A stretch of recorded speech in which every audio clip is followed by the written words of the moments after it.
We're going to explore how to make sure that your account is set correctly. YouLi is all about making it personal, all about making it yours. So first of all, you want to make sure your avatar is updated. You can either upload your own or search photos out of Unsplash. There's some great ones in here, and it saves quickly. However, you're more likely to want to upload from your desktop an actual photo of yourself.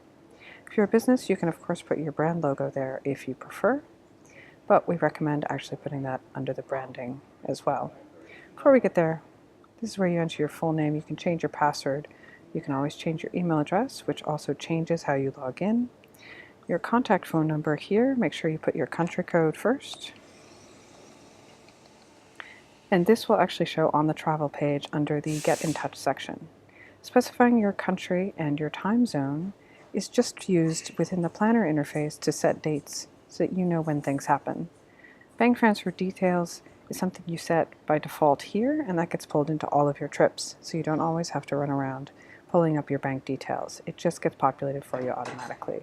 That's a free feature on all accounts. And that's it for the Pro section. Next time, we'll cover branding.